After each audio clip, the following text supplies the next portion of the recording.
The school situation was always going to create winners and losers, and I think objective number one of this government, led by Johnson, lest we forget, was to ensure that the winners came out of this were the ones that already have privilege within the system. And I think what he's managed to do here is bake existing privileges in for the next 2 years. That is cynical, man. It's also quite sad, cynical, isn't it? Because, even with the U-turn, the private school pupils who generally emerged from the algorithm in a better position than they would have done under either examination conditions, arguably, or certainly if they hadn't been at private schools, they get to bagsy.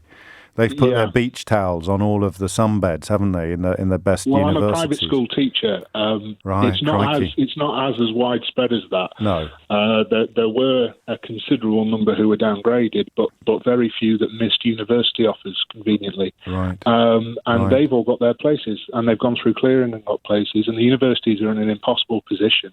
So as your student caller rang in earlier, she's got her place at Oxford, but she's going to have to defer. Now, which students are in the best position to defer for a year?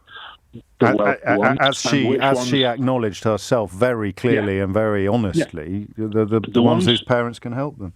The ones who can't defer are the ones who are going to struggle to afford to go to university anyway. So those students, unfortunately, are most likely to be the ones who go into an apprenticeship or work, because the apprenticeships aren't going on anyway because of COVID. They've all been pulled. And then next year, what you've got is a whole load of deferred students, a much more competitive entry next year. And unfortunately, the discrepancy between independent schools and state schools on Thursday is going to look grow absolutely tiny next year. Because what you've got, my school, all the students have got laptops, they've all got excellent internet. Our online delivery has been superb. Yeah. We're further ahead this year than we usually are, and feel like we're going to have an easier year with our Year 13s next year. To be clear, compare that to your typical state school, absolutely not the case. Oh, mate, that's grim, isn't it? And I mean, the cynicism comes in with you thinking it was by design.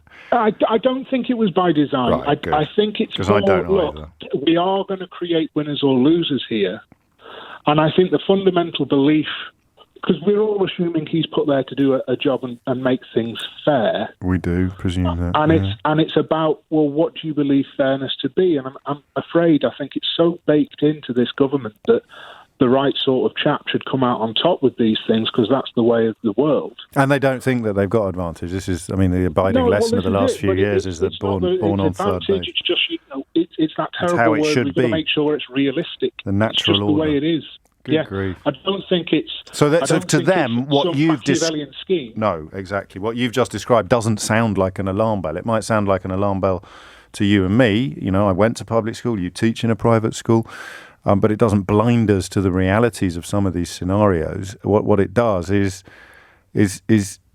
strike them as the natural order. Mm-hmm. Our students currently going into Year 13 are ahead. They've had excellent homeschooling. We've done extra classes. We extended the term.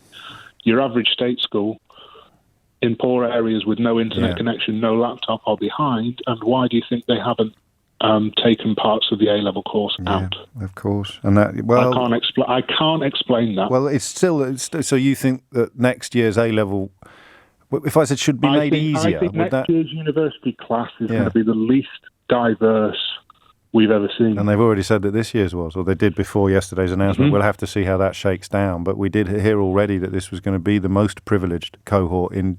And I think it's going to look like small beans next year. Oh, man.